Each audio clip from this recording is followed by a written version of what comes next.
El día de ayer estuvieron en una reunión que hubo aquí en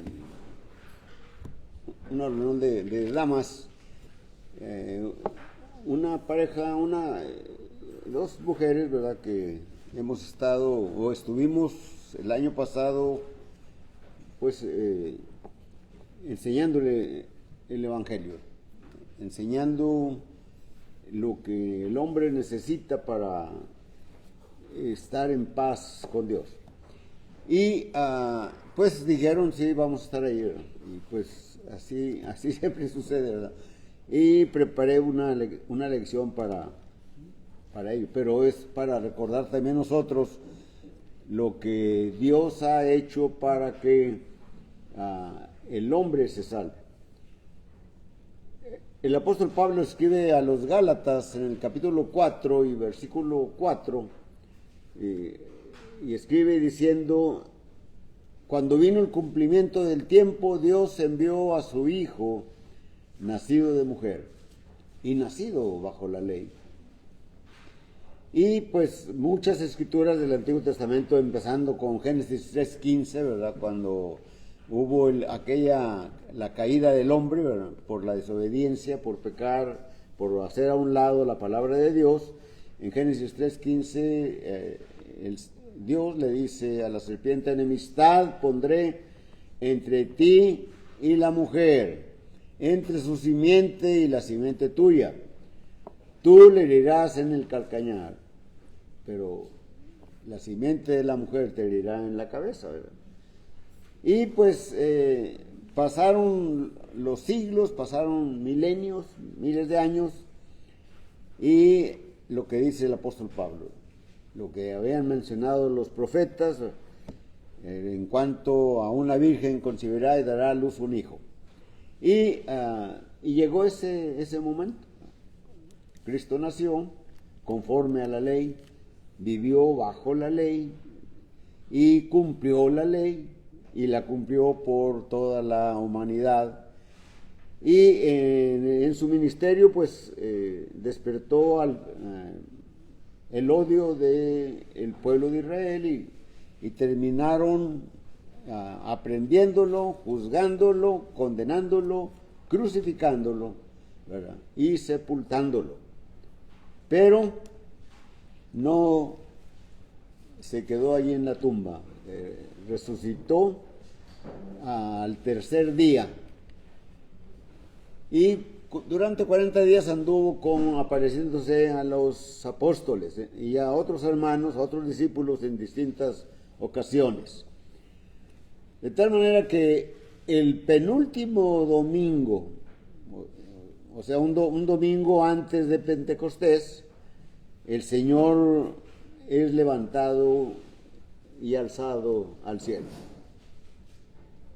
Y unos ángeles, los apóstoles están mirando cómo la nube cubre a Jesús, y unos ángeles, unos varones con vestiduras blancas les dicen: varones galileos, ¿qué estáis viendo al cielo? Así como le habéis visto ir, así también vendrá. Y ya les había dicho el Señor que no se fueran de Jerusalén hasta que recibiesen poder de lo alto. Una semana después, el día de Pentecostés, que es nuestra lección de esta mañana, ¿verdad? Vino el poder, vino el Espíritu Santo sobre los apóstoles y empezaron a predicar. Bueno, estaban hablando todos los apóstoles acerca de las maravillas de Dios. Hechos capítulo 2, versículo 11, ¿verdad? Dice ahí cómo es que les oímos hablar las maravillas de Dios en nuestra lengua, ¿verdad? Y surgen allí algunos comentarios de burla o contrarios, o acusando, diciendo: estos están ebrios. Y es cuando el apóstol Pedro se levanta y da ese primer sermón que está registrado en el libro de los Hechos, a partir del versículo 14, en el capítulo 2 del libro de los Hechos. Del versículo 14 hasta el versículo 21, ¿verdad? Está hablando la introducción de su mensaje, hablando de lo que los profetas decían, lo que los salmos hablaban acerca de Jesús, acerca del Cristo. Y luego a partir del versículo 22 habla del Evangelio, es decir, la muerte, la sepultura y la resurrección de Jesucristo. La fiesta de Pentecostés era una fiesta que celebraba el pueblo judío y tenía connotaciones agrícolas, ¿verdad? Se refería a los primeros frutos, ¿verdad? Y en ese Pentecostés fueron los primeros frutos que produjo el Evangelio. El Evangelio es poder de Dios, ¿verdad? Y es poder de Dios para salvación. Así que hay que escuchar el Evangelio, ¿verdad? Y miramos ahí cómo el apóstol Pedro, en el transcurso de su predicación, ¿verdad? Cuando está mencionando los puntos principales, ¿verdad? Es lo que narra Lucas. Lucas no escribe todo el sermón, por supuesto, ¿verdad? Pero escribió una síntesis de todo lo que comprende el sermón. Y es precisamente la introducción, es el Evangelio de Cristo, es la muerte, es la sepultura y la resurrección. Y cuando termina el sermón, el apóstol Pedro dice: sepa pues ciertísimamente, Hechos 2:36, toda la casa de Israel, que a este Jesús que vosotros crucificasteis, Dios le ha hecho Señor y Cristo. Versículo 37, al oír esto, compungidos de corazón, dijeron a los apóstoles, a Pedro y a los apóstoles: varones hermanos, ¿qué haremos? En esta frase se comprende el arrepentimiento que hay en estos hombres, hombres y mujeres, por lo que ellos habían hecho. La palabra de Dios les dice, la palabra de Dios predicada por el apóstol Pedro les dice lo que han hecho, ¿verdad? Y ellos lo aceptan, y al aceptar están aceptando que Jesucristo es el Hijo de Dios, están aceptando su divinidad. Como meses atrás les había preguntado el maestro en una reunión que tuvo solamente con los apóstoles, allá que está relatada en Mateo capítulo 16, versículo 13 en delante, ¿verdad? Estaban allá en Cesarea de Filipo y les preguntó el Señor: ¿quién dice la gente que es el Hijo del Hombre? Y unos respondieron una cosa, otros otra y otros otra, ¿verdad? Dice, pues dicen que eres Juan el Bautista, dicen que eres Jeremías, dicen que eres Elías o alguno de los profetas. Y el Señor les pregunta: ¿y ustedes quién decís que soy? Pedro, adelantándose a sus condiscípulos, les dice: tú eres el Cristo, el Hijo del Dios viviente. Es decir, estaba reconociendo, y no solamente él, sino también los demás, lo que pasa es que Pedro habló primero, estaba reconociendo la divinidad de Jesús. Y esto es lo que el hombre hoy debe de reconocer. Si Jesús es el Hijo de Dios, si es Dios mismo, debemos de tener cuidado en cómo es que respondemos a sus demandas. Lo que Él exige para que el hombre alcance salvación. Porque para esto vino el Señor. Para esto Dios allá en el Edén, ¿verdad? Les habla a aquella pareja, ¿verdad? Diciéndoles, ¿verdad? La simiente de la mujer, ¿verdad? Herirá en la cabeza a la simiente de la serpiente. Y esto sucedió, cuando Jesucristo fue crucificado y cuando murió, ¿verdad? La serpiente mordió el calcañar del Señor y creyó que había triunfado. Pero el Señor resucitó y le dio el golpe en la cabeza y le quitó todo el poder, ¿verdad? Y lo que el apóstol Pablo dice allá en 1 Corintios, ¿verdad? ¿Dónde está, oh muerte, tu aguijón? ¿Dónde, oh sepulcro, tu victoria? Ya que el aguijón de la muerte es el pecado, y Cristo quitó el poder del pecado. Y esto es todo lo que, y que es una bendición tremenda para la humanidad, que el Señor lleve el pecado de la humanidad para que el hombre que acepta a Jesucristo, que lo acepta como el Hijo de Dios, acepta su divinidad y lo obedezca en sus mandamientos, venga a ser salvo. El hombre necesita ser salvo, pero tiene que responder afirmativamente a la demanda de Jesucristo. El Señor en la resurrección les dice a los apóstoles: vayan y prediquen el evangelio a toda criatura. El que creyere y fuere bautizado será salvo, el que no creyere será condenado. Y esto se cumple, ¿verdad?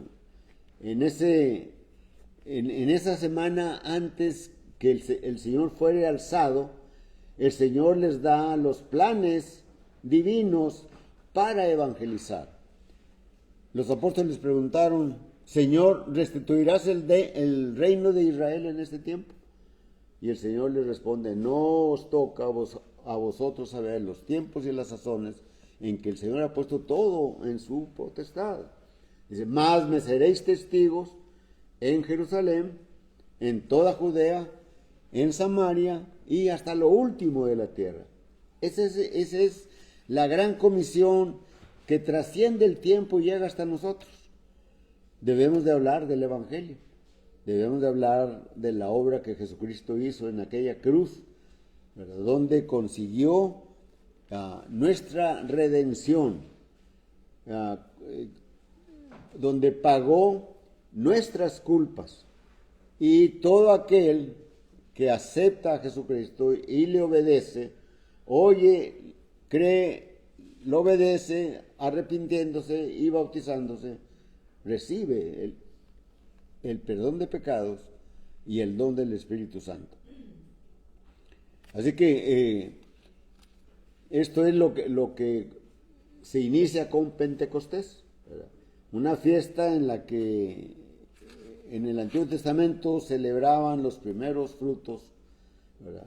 En Pentecostés se recogen los primeros frutos de aquellos que obedecieron el Evangelio y se bautizaron, los cuales fueron añadidos a la iglesia. ¿A cuál iglesia? A la iglesia que Cristo dijo que iba a edificar.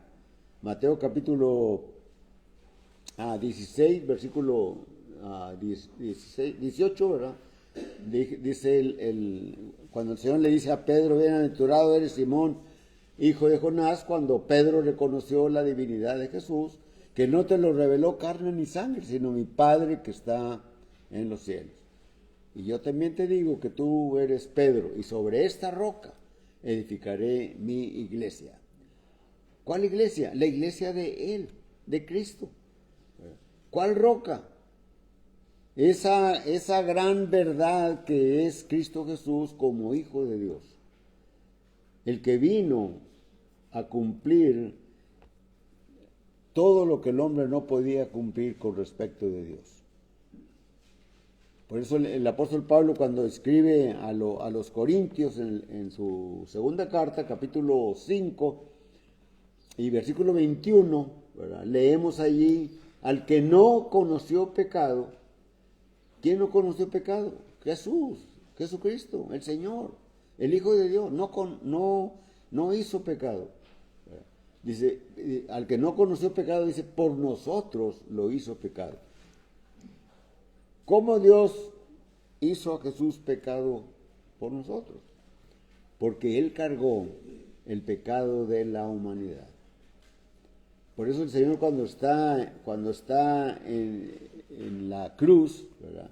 Y clama a Dios y dice: Dios mío, ¿por qué me has desamparado? Dios no lo oye.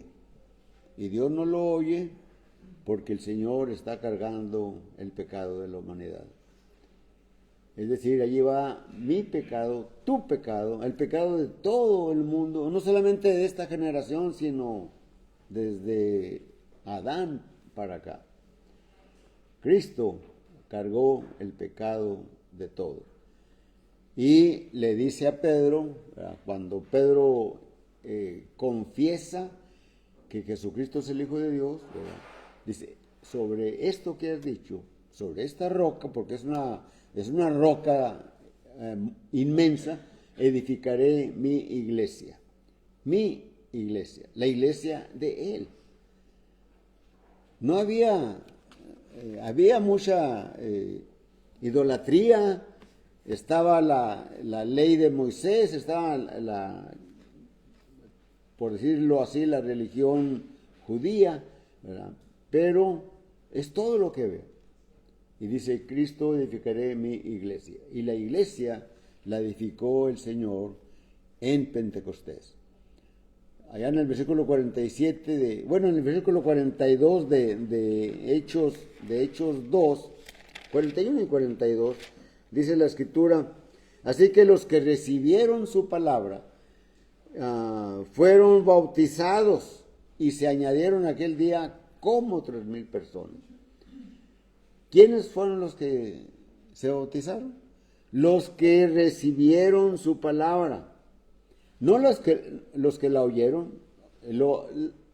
Oyeron su palabra miles de gentes, pero solo como 3,000 recibieron su palabra.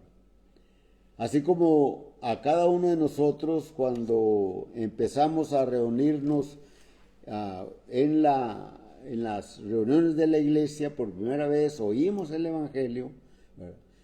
Y lo oíamos nada más, ¿verdad?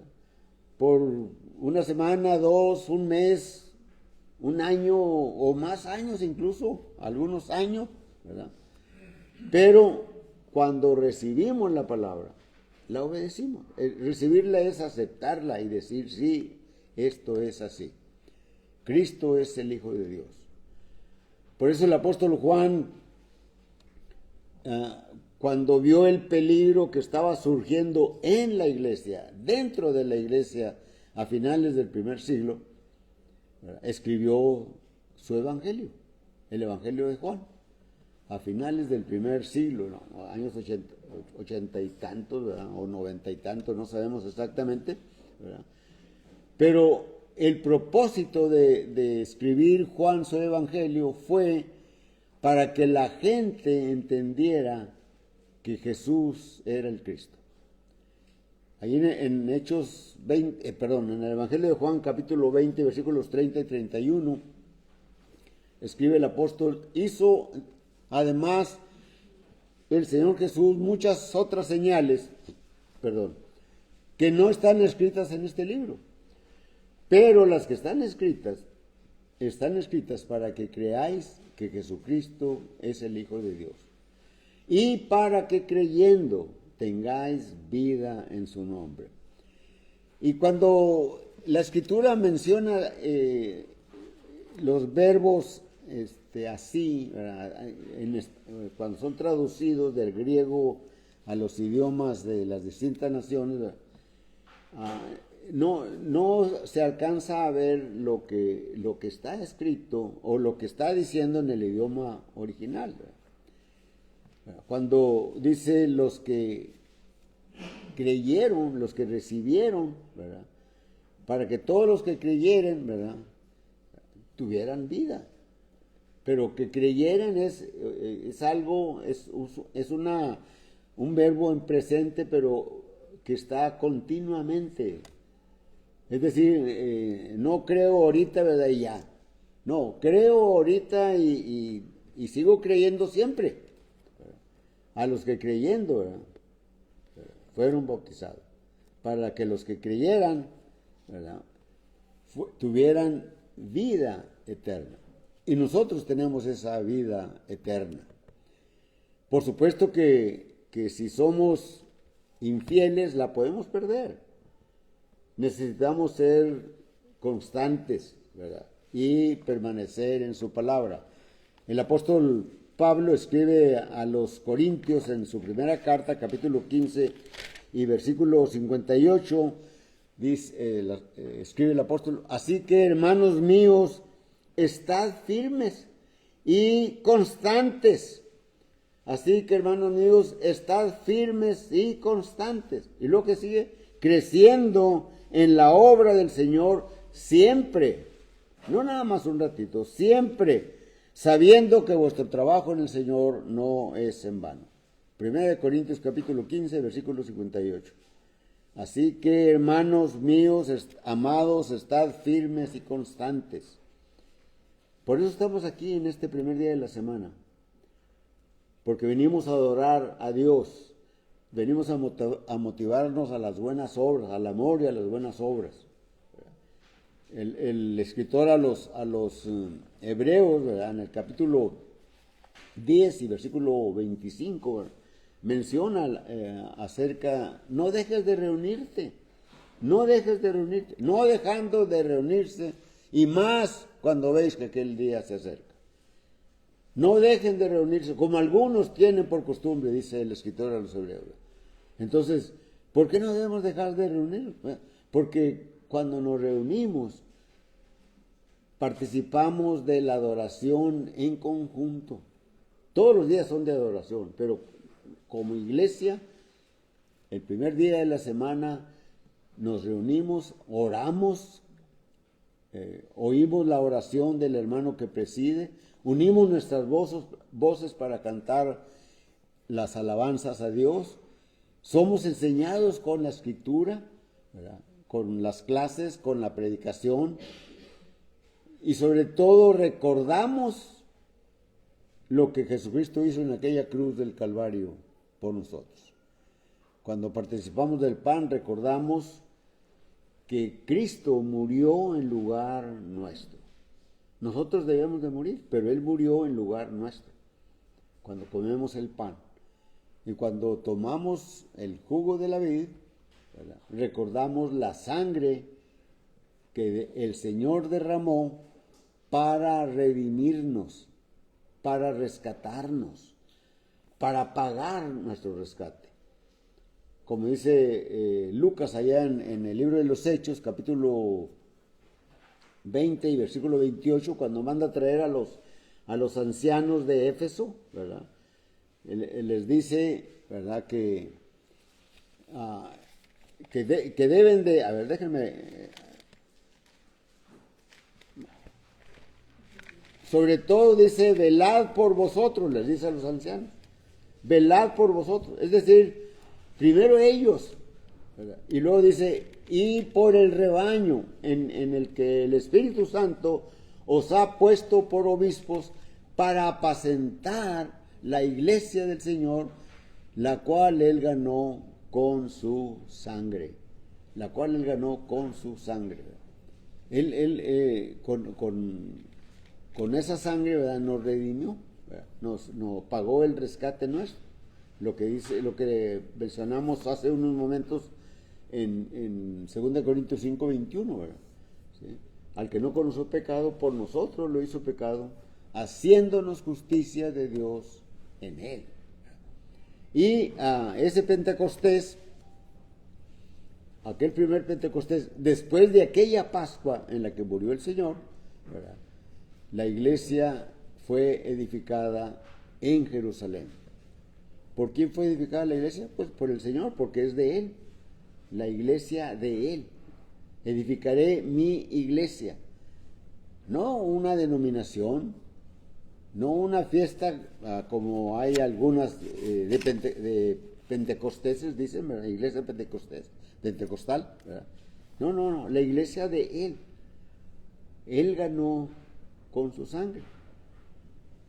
Dice en Hechos 2:47 en la parte final: y el Señor añadía cada día a la iglesia a los que habían de ser salvos. ¿Quiénes eran los que habían de ser salvos?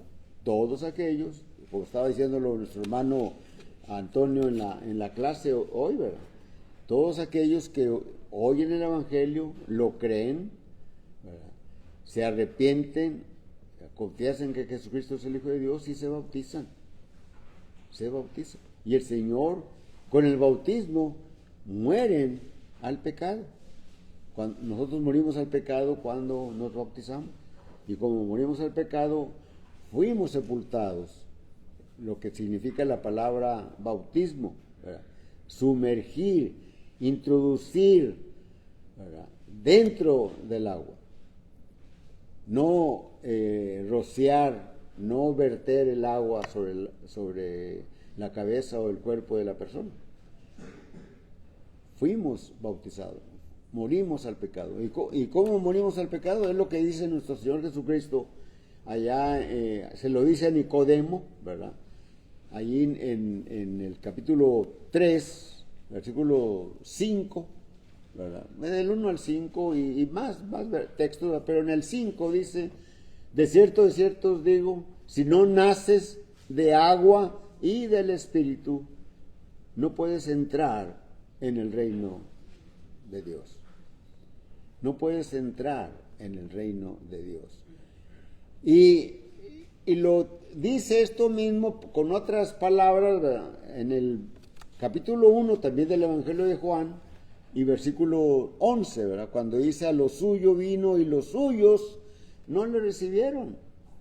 Pero dice: más a los que le recibieron les dio potestad, les dio poder de ser hechos hijos de Dios. ¿Y cómo es esto? Y luego en el versículo 13 el Señor lo dice: y esto no de sangre, ni de carne, ni de voluntad de varón, sino de Dios. El apóstol Pedro, en su primera carta, capítulo 1 y versículo 3, allí nos dice, ¿verdad?: bendito sea el Dios y Padre de nuestro Señor Jesucristo, que nos hizo renacer para una esperanza viva por la resurrección de Jesucristo de entre los muertos. ¿Cómo nos hizo renacer? Por medio del Evangelio. Allá en este mismo capítulo, en el versículo 21, ¿verdad?, y 22, ¿verdad?, la palabra es la semilla, es lo que actúa en nuestra mente y nos hace transformar nuestra mente, ¿verdad? Dice ahí en el versículo, leyendo desde el versículo 21, y mediante el cual creéis en Dios, ¿verdad?, hablando de Jesucristo, mediante Cristo creéis en Dios, quien le resucitó de los muertos y le ha dado gloria, para que vuestra fe y esperanza sean en Dios. Todo eso lo tenemos en Dios, esa esperanza. Dice el versículo 22, habiendo purificado vuestras almas por la obediencia a la verdad mediante el Espíritu, para el amor fraternal no fingido, amaos unos a otros entrañablemente de corazón puro. Y aquí es donde otra vez lo que dijo el Señor a Nicodemo: siendo renacidos, no de simiente corruptible, sino de incorruptible, por la palabra de Dios que vive y permanece para siempre. Dice: porque toda carne es como hierba, y toda la gloria del hombre como flor de la hierba. La hierba se seca y la flor se cae, mas la palabra de Dios permanece para siempre. Así que Pentecostés fue el inicio, es decir, en la edificación de la iglesia allí en Jerusalén, porque eso lo habían dicho los profetas, ¿verdad?, el profeta Daniel, el profeta Isaías, ¿verdad? Dice: de Sión saldrá la ley, de Sión saldrá la ley. Y Jesucristo les dice, antes de ascender a los cielos, antes de ser alzado a los cielos, ¿verdad?, me seréis testigos en Jerusalén, en Judea, en Samaria y hasta lo último de la tierra. Así que en ese Pentecostés se inició la iglesia. La iglesia, ¿cuál iglesia? La iglesia del Señor, de la cual nosotros formamos parte. ¿Cómo sabemos que la iglesia en la que decimos de Cristo es la que está revelada en las Escrituras? Y lo podemos comprobar con el plan de salvación, con la adoración, con la organización, con la sana doctrina, haciendo lo que está allí, lo que hacía la iglesia, y todo lo que hacía la iglesia está relatada en el libro de los Hechos. Cómo la persona es añadida a la iglesia. Si en este día, que para ti puede ser como Pentecostés, ¿verdad?, el primer fruto para ti, puedes venir, puedes pasar al frente, y allá hay agua, allá en el auditorio hay agua, y nadie va a impedir que tú seas bautizado si crees de todo corazón que Jesucristo es el Hijo de Dios. Último texto, Romanos capítulo 6, versículo 17, dice: pero gracias a Dios que aunque erais esclavos del pecado, habéis obedecido de corazón a aquella forma de doctrina a la cual fuisteis también entregados. Romanos capítulo 6, versículo 17. Esta es la invitación que Dios te hace a ti en esta mañana. Pero cantamos un himno.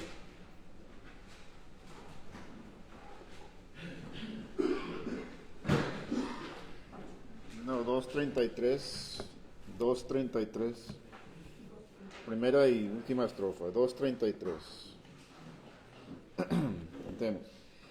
Existe un lugar en el cielo, lugar para ti, para mí.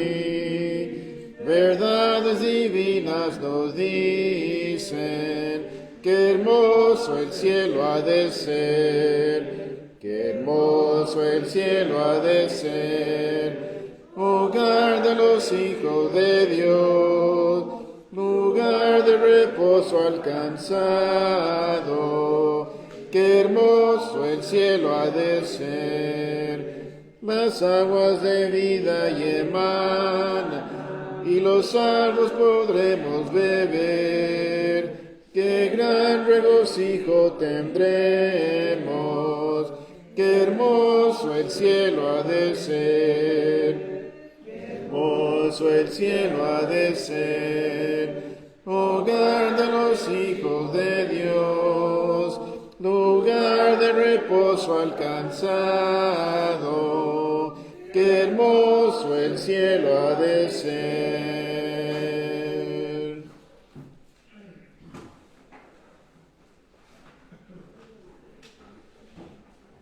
Vamos a inclinar nuestros rostros para ir a Dios en oración. Oremos. Padre nuestro que estás en el cielo, santificado sea su nombre. Padre bendito, gracias le damos, Señor, como siempre, agradeciéndole la vida que nos concede, Señor. Agradeciéndole esta oportunidad, Padre, que nos ha dado de cumplir con uno de sus mandamientos, Padre, que es congregarnos, Señor. Gracias por esa oportunidad que nos dio, Padre. Gracias, Señor, porque nos permite también unir nuestras voces, participar en los himnos de alabanza, Señor. Todo para honra y gloria suya, Señor. Padre Santísimo, gracias también porque hoy, primer día de la semana, Señor, participamos de la mesa, Señor, y recordamos ese grande sacrificio, Señor, que hizo al dar a su Hijo para que nosotros tuviéramos vida, Señor, tuviéramos libertad, Señor. Gracias, Padre, porque hubo quien nos hablara del camino, Señor, que es su Hijo Jesucristo, Señor. Ayúdenos, Padre, para siempre continuar y llegar a la meta, Señor, que es alcanzar la vida eterna, Señor. Padre Celestial, gracias por todo, Señor. Gracias por los cuidados que ha tenido con nosotros, Señor. Gracias por toda la ayuda, Señor, que recibimos de parte de usted, Señor. Gracias por todo, Señor. También queremos agradecerle, Señor, por el nieto de nuestra hermana Zoila, Señor, y nuestro hermano Alberto, Señor. Gracias porque se ha ido recuperando, Señor. Sígalo bendiciendo. Ayúdelo, Padre Santísimo, que reciba su recuperación, Señor, completa. También le queremos pedir por nuestro hermano Juan Weber, Señor. Sea con él, Padre, donde quiera que se encuentre bien, Señor. Ayúdelo, Padre, con su problema de salud, Señor. Padre, también le queremos pedir por nuestro hermano Wally, Señor. Sea con él también, con nuestra hermana Ramona, por todos mis hermanos y hermanas, Padre, están pasando por algún problema o alguna necesidad, Señor. Usted sea con ellos, usted conoce todas nuestras vidas, Señor. Queremos pedir también por mi hija Valeria, Señor, sea con ella, Padre, que se encuentren bien, Señor. Por todos nuestros hermanos que andan fuera, Señor, sea con ellos, Señor. Con nuestro hermano Adolfo, sus compañeros, Señor. Padre Celestial, no nos queda más, Padre, que pedirle que siga con nosotros. Si hay algo que se me ha pasado, pedirle o agradecerle. Usted conoce todo, Señor, de nuestras vidas, Señor. Padre, perdone nuestras faltas, Señor. Siga con nosotros, Señor. Y gracias, Padre, porque nos permite tener este convivio, Señor, y disfrutar del compañerismo, de hermandad, Señor.